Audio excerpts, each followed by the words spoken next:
Did you ever see a spook or a ghost? Did you ever have a haunt or something almost whisper with warm breath close to your ear till it froze up your blood with horror and fear?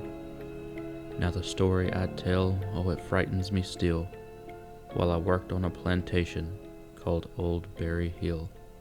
Richard Cecil Rogers.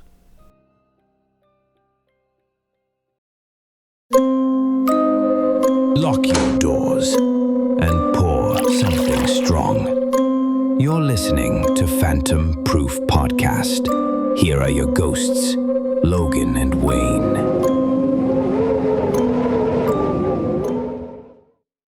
Hey y'all, and welcome to the first episode of the Phantom Proof Podcast. I'm your host Logan, and I'm so excited to finally be here with you guys. You guys have been waiting patiently. You guys have shown up in force on social media. As of today, we're at almost 1,300 followers on Facebook. We've already racked up over 100 followers on Spotify, and we're actually approaching on 200 listens on Spotify, and that's just the trailers. So you guys have been awesome.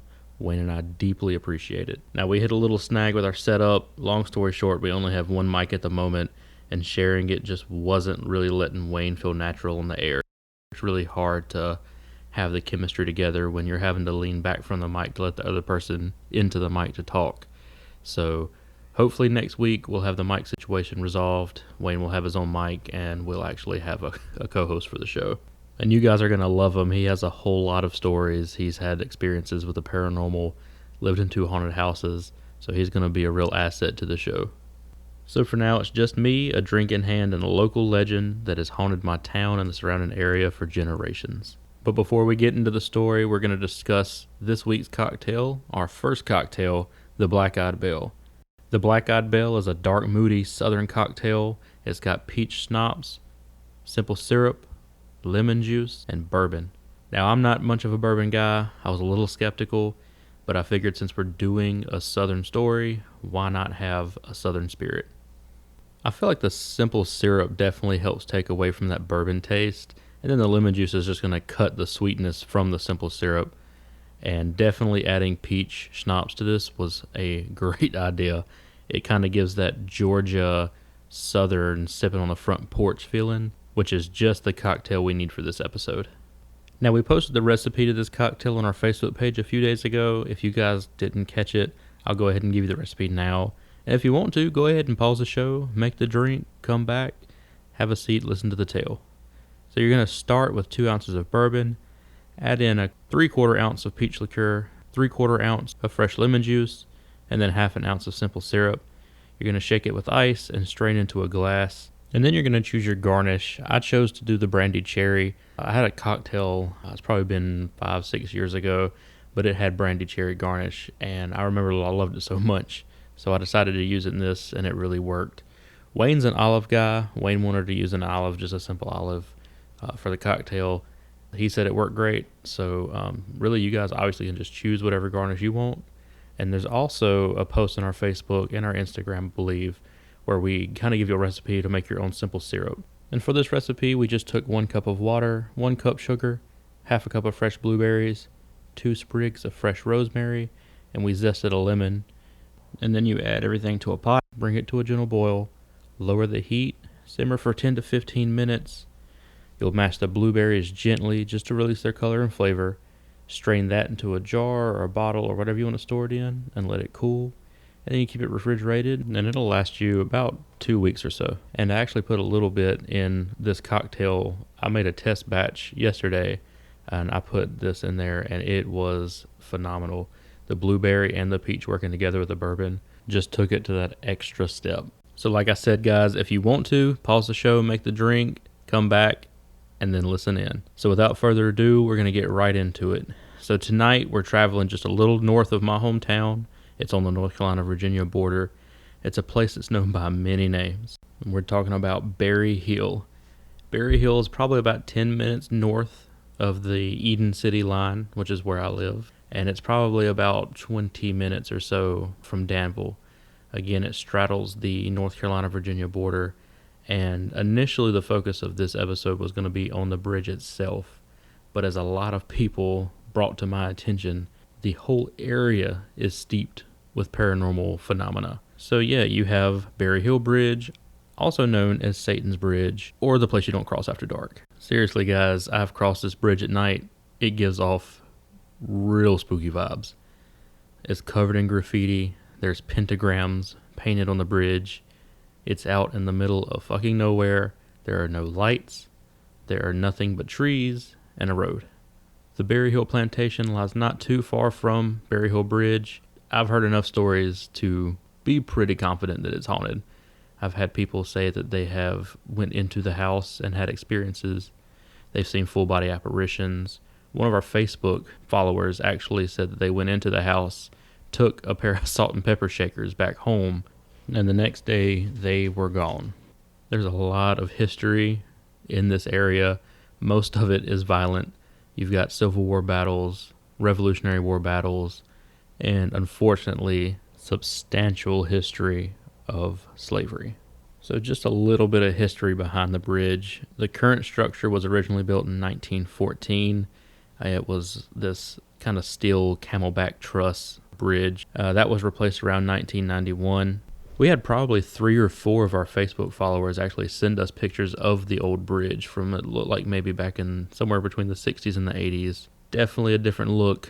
Definitely didn't seem to be covered in graffiti and demonic symbols. So shout out to you guys that sent those pictures in. Wayne and I really appreciate it. And me being a history nut, it was really cool to look at those pictures and see what it used to look like. Now, like I said, near the bridge, there's Berry Hill Plantation. And Berry Hill Plantation was built around 1745. Unfortunately, it was built primarily by slaves, and it did play a pretty big factor in the Revolutionary War towards the end. And as most of us who are local to the area know, probably about 45 minutes or so away in Guilford County, there was a Revolutionary War battle fought, the Battle of Guilford Courthouse. And that saw Colonial General Greene and the Colonial Army facing off against General Cornwallis and the British Army. Now, the Battle of Guilford Courthouse was considered a tactical victory for the British, and General Greene's Colonial Army retreated back north towards Rockingham County into Virginia area. And by the time the Colonial Army got to the banks of the Dan River in what is now the Berry Hill area, a skirmish broke out. The Colonials crossed the Dan River onto where the Berry Hill Plantation stood and fought the British Army from across the river. And eventually it did turn into more hand-to-hand combat, and the actual plantation itself was damaged during the battle. So they actually found musket balls lodged into the frame of the house, and the chimney of the house was actually damaged by a cannonball.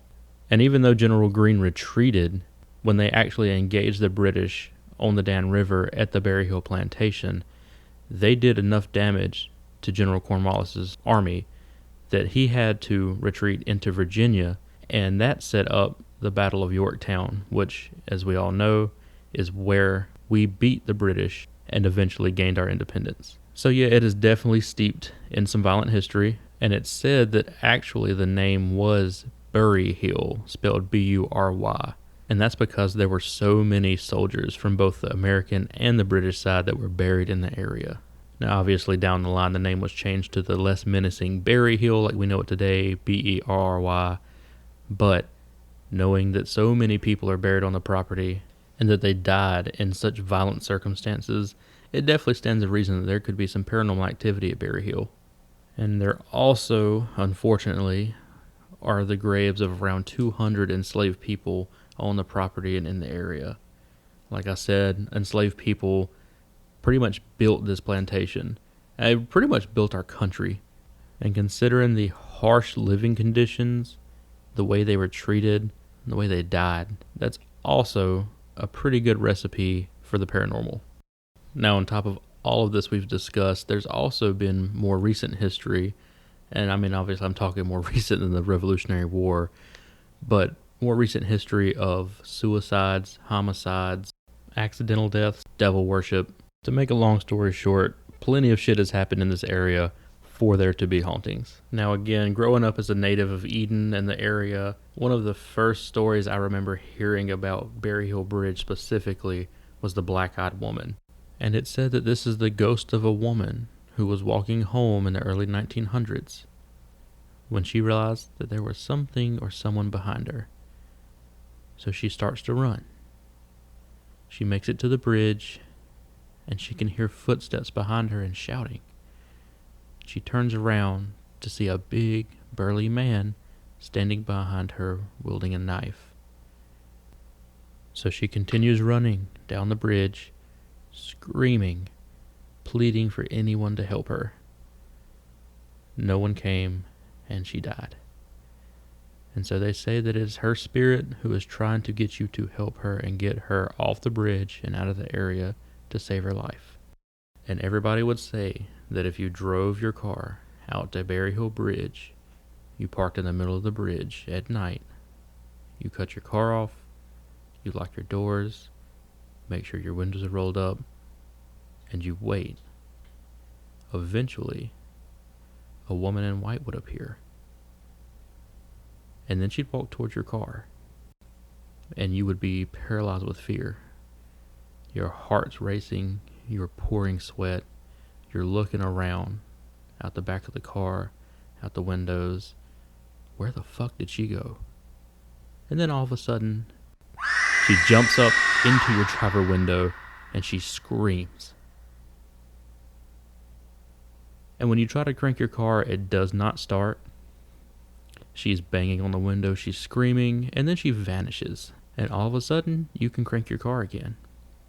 And not far from the bridge, there is a set of train tracks. And back in the Great Depression, it said that a woman was walking home down the train tracks carrying a lantern when she was beheaded by the Norfolk Southern line. 2 days later, a group of teenagers stumbled across her headless body, and they ran home, and they told their parents, contacted the police. The police went out, they found her body, they did not find her head. And so, another legend, especially one that I grew up on and that scared the shit out of me, is if you go to these train tracks in the middle of the night, you park your car with the front tires over the tracks and the back tires over the back of the tracks, cut your car off, and wait, you will see a headless woman walking down the tracks, holding a lantern and looking for her lost head. Another legend goes, if you put your keys on the dash, the lady will appear on the hood of your car with her stump peering into your windshield. I actually had a friend in high school who said that she went to the tracks and did this very ritual, and sure enough, the headless woman appeared and walked towards her car. And kind of like the Berry Hill story, she tried to start the car and it wouldn't start until the headless woman got right up to her car. All of a sudden the car started and she bolted. And when she told me the story, she was pale in the face. She looked terrified. It was pretty convincing. I mean, it's hard for me to hear that, to see somebody with genuine terror on their face and think, oh, you're full of shit. And then also in the area, there's Gravity Hill. Now, all throughout the country, there are different gravity hills. And basically the story goes, you put your car in neutral at the bottom of the hill, and some unknown force pulls your car uphill, defying the laws of physics. Now, this one is kind of hard to argue with because I've had so many people, reputable people, tell me that they have went to a gravity hill, whether it be the one that we're speaking about in our area or in another spot around the country, and they say that they put it in neutral and let their car be pulled uphill. There's articles from journalists, there's newscasters, authors, celebrities who have went to different gravity hills and have said the exact same thing. Now, we had a bunch of our followers on Facebook let us know that if you put baby powder on your car and you go out to Gravity Hill, once it pulls your car uphill and you look at the car, there are little tiny baby handprints and footprints all over the car. And that's one that I've actually heard of my entire life as well. Now, you guys on Facebook definitely came through with the stories. We asked for you guys to submit stories to us so that we could read them on air, and we have plenty to choose from. One of our followers said that he went out to the bridge around 3 o'clock in the morning and heard a gong crash in the woods beside the bridge while he was walking to an ex-girlfriend's house. Another follower said that her and some others were riding in the back of her uncle's truck when he stopped it on the bridge and cut it off. She said they heard a scream that sounded like a woman, and then they left. My brother actually told me tonight that he recently went out to Berry Hill Bridge. He went under the bridge, and he said that there are in fact candles and some pretty off-the-wall graffiti that didn't make it to the top of the bridge. But probably the most common occurrence that you guys told us were that you were driving across the bridge and your car just died. Now, most everybody that put it on there said that their car had no issues. They had not had any battery issues. Some of them stopped the car and turned the car off and then couldn't crank it. Some of them it just died mid-drive while going across the bridge. Either way, enough of you said the same thing happened to you to kind of make you sit there and think, what could cause that? What could cause cars to just turn off without any warning when they've been running perfectly fine in a specific spot that's rumored to be haunted? Another follower said that her and an ex went up there around 1 o'clock in the morning years ago. They were just trying to get scared, stir up some trouble, and then halfway across the bridge, he left her in the middle of the bridge trying to be funny. She said that she was running back to his vehicle and she swears she saw him in front of her. But he was actually waiting beside the truck, and he had been talking to whatever they each thought they saw, both thinking it was the other. Someone else said that they used to fish on the bridge and would hear people speaking under the bridge, but that it was chanting. And when they went on the bridge, there was nobody there. And the same person said that another time it flooded. They went down with some friends to do some artwork, and they saw someone on the rail of the bridge about to jump. When they approached the person about to jump, they noticed that it was just the top part of a body. No lower part, no legs, just the upper part of a body. Now, of all the stories we got from you guys, one story stood out amongst all others as genuinely fucking terrifying. This story was sent in by a listener who grew up in the area, and it details their experience at Berry Hill Bridge with their friends. And guys, this story is so good, I have to tell it in first person like a campfire ghost story. So let's get into the ghost of Berry Hill Bridge. It was March of 2012. My friends and I had always thought the Ouija board was just a joke. Some mass-produced toy that you can grab at Toys R Us or Walmart. Nothing serious, just a silly game. But one night, while hanging out at a friend's house, someone brought out the board. And without much hesitation, we all sat down to give it a try. The layout was simple. Yes in the top left, no in the top right, the alphabet in the center, numbers 0 through 9 below that, and goodbye along the bottom. Now we knew the rules. You don't stop until the planchette moves to goodbye. At first, it was what you'd expect. One of us was clearly pushing it. We asked dumb questions, laughed a lot. But then something shifted. The board started to answer us fast, accurately, aggressively. We asked if the spirit was nearby and got a chilling response. B R I D G E. Berry Hill Bridge, also called Satan's Bridge by the locals. That was just a few miles away, and of course, being the curious and reckless kids we were, we piled into the car and we went.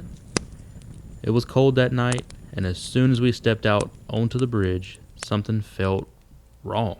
The air was heavy, like something didn't want us there. Someone, I don't even remember who, suggested we pull out the board again. So we lit a few candles, we set it up on the cold cement, and we started asking questions. The responses came faster this time. Violent words, disjointed names. Suddenly, one of our friends demanded, "Give us a sign you're really here." And that's when the dog started barking. All around us, it sounded like dozens, maybe hundreds, snarling, growling, just beyond the tree line. The kind of sound that hits your chest before your ears. Then, just as suddenly as it started, it stopped. Then the same friend decided to test the board in a way none of us expected. He asked a few personal questions, things no one else could know. And the board answered correctly. Then, against the one rule we did remember, He asked, "When will my grandfather die?" And the board spelled out 3 days. My friend flung the planchette off the bridge. None of us said anything. We packed up and we left. That's when the real nightmare began. As we were getting to the car, I looked towards the trees and saw something standing there. A short hooded figure just watching us, pointing. I didn't say anything, but another friend leaned in and whispered, "You saw her too, didn't you?" I nodded. And as we drove back, I kept seeing her. On the road, in the trees, in my mirror, always pointing, always smiling. At one point, I just couldn't take it anymore. I turned off down this old dirt road, stopped the car, and stared straight ahead.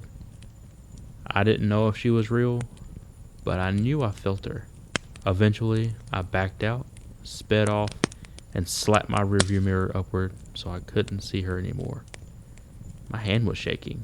When we finally made it back to the house, I tried to act normal, heated up a Hot Pocket, cracked open a beer, but inside, I was rattled.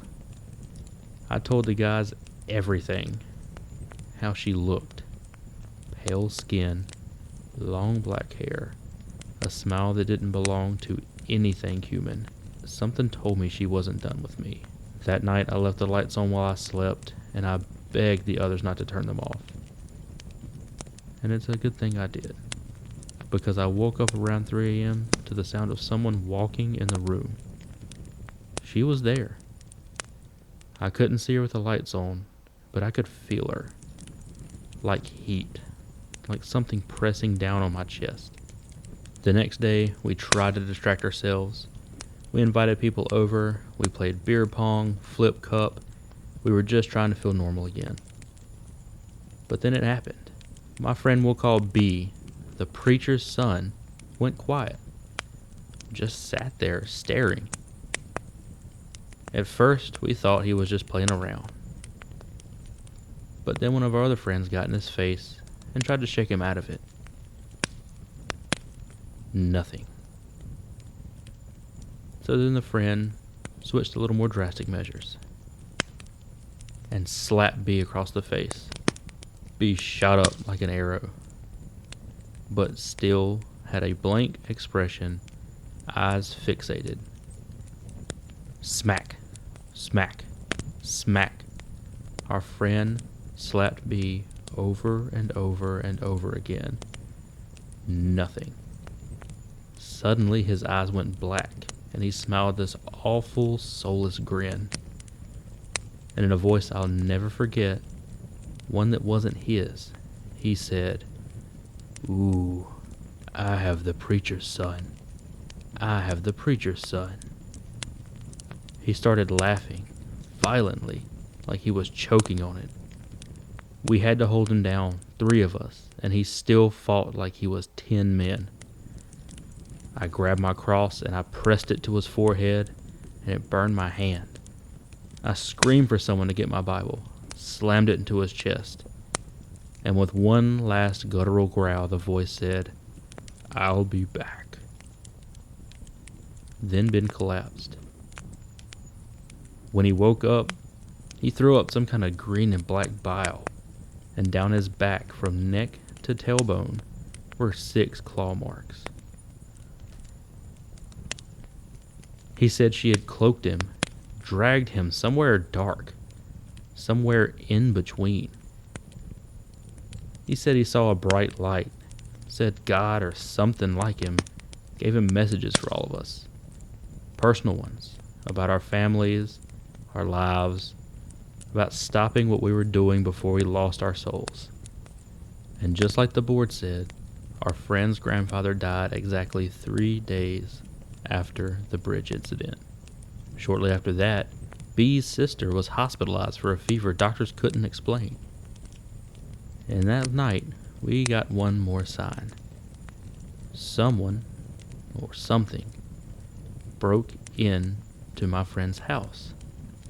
His mom and his sisters barricaded themselves in a room, swearing they heard footsteps coming from the basement, despite the fact that the door was bolted shut.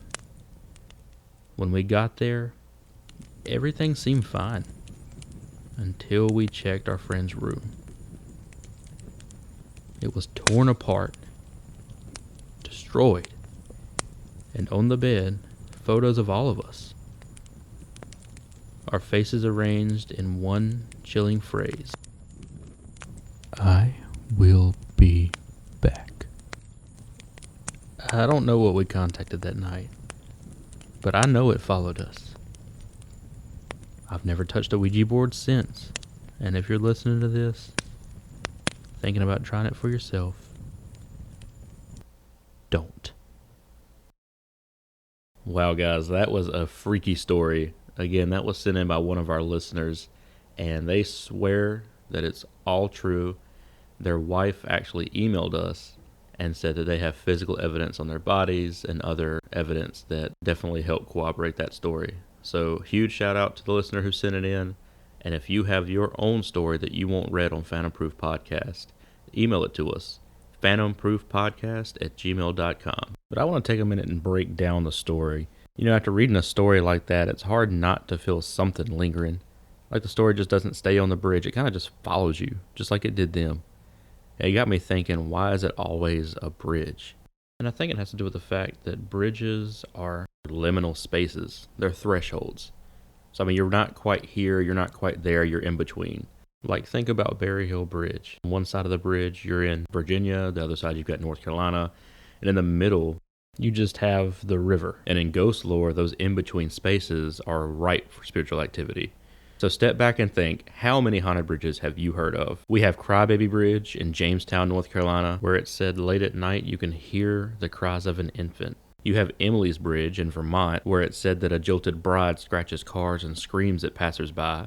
And then you have Hell's Bridge in Michigan, with one of the creepiest backstories I've ever read, but that's going to be for another night. And I'll tell you guys, one of the reasons I love these stories so much, and I love stories like this, and really why we decided to do the podcast, is because the oral retelling of stories predates written record. There are stories we have that have been passed down in some form for thousands of years. And so for me to grow up hearing the same stories my parents heard, and their parents, and so on, I find that pretty cool. It's like it keeps history alive. Whether or not you believe in the paranormal, it's just another way for us to share our history with others, have some fun, and like I said, it helps keep history alive. And right now we're actually going to answer a listener question that was sent to us on Instagram by Josh from Mount Airy. He says, "Hey guys, I'm loving the idea behind the show. I was wondering, have you ever had a paranormal experience yourself, or are you just into the stories?" So Josh, thanks for the question. The short answer is, yeah, I've had a few. Wayne has definitely had a lot more than I have, but I've definitely had some unexplained experiences. But don't worry, guys, there's going to be plenty of time for that in future episodes. But let's just say mine involves a very tall, hairy shadow with a deep guttural growl in my bedroom when I was a kid. That story's coming, trust me. And if you're listening in and you have questions of your own, just send them in. Email, Facebook, Instagram. Just send them in. We want to read at least one per episode. We love answering questions. Just shoot us a message. And that's it for the first full episode of Phantom Proof. We explore two different kinds of spirits, the ones you drink and the ones that go bump in the night. And make sure to join us next week, guys, as Phantom Proof goes coastal. And to set up for our second episode, I'm going to ask you guys this. Have you ever felt something watching you while you sleep? Maybe something sitting on your chest. You try to move, but your body just won't respond. You guessed it, sleep paralysis. And the things people say visit them when they're trapped between dreaming and waking. That's going to be next week on episode 2, and it is one you definitely don't want to listen to alone. So pour something strong, lock your doors, and keep your lights on, because you never really know who's waiting and who's watching in the dark. You've been listening to Phantom Proof Podcast. New episodes drop weekly, serving haunted history with a stiff drink. Got a ghost story of your own? Email it to phantomproofpodcast@gmail.com. Follow Phantom Proof Podcast on Facebook and Instagram. And remember, sip responsibly. And whatever you do, don't listen alone.